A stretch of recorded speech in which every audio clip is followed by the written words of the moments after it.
وقالت اليهود ليست النصارى على شيء وقالت النصارى ليست اليهود على شيء وهم يتلون الكتاب كذلك قال الذين لا يعلمون مثل قولهم فالله يحكم بينهم يوم القيامة فيما كانوا فيه يختلفون ومن أظلم ممن منع مساجد الله أن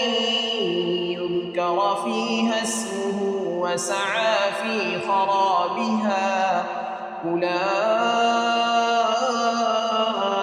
ما كان لهم أن يدخلوها إلا خائفين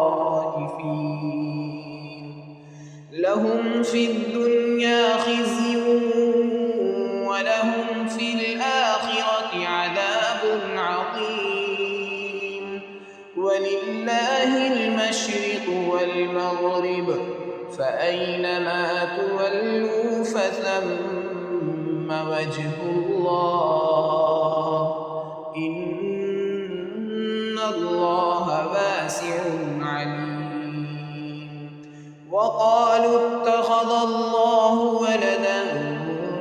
سبحانه بل له ما في السماوات والأرض كل له قانتون بديع السماوات والأرض وإذا قضى أمرا فإنما يقول له كن فيكون وقال الذين لا يعلمون لولا يكلمنا الله أو تأتينا آية كذلك قال الذين من قبلهم مثل قولهم تشابهت قلوبهم قد بينا الآيات لقوم يوقنون إنا أرسلناك بالحق بشيرا ونذيرا ولا تسأل عن أصحاب الجحيم ولن ترضى عنك اليهود ولا النصارى حتى تتبع ملتهم قل إن هدى الله هو الهدى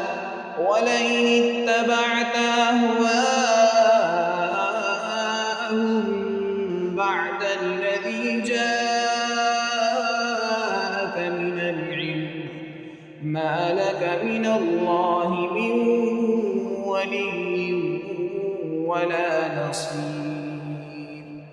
الذين آتيناهم الكتاب يتلونه حق تلاوته أولئك يؤمنون به ومن يكفر به فأولئك هم الخاسرون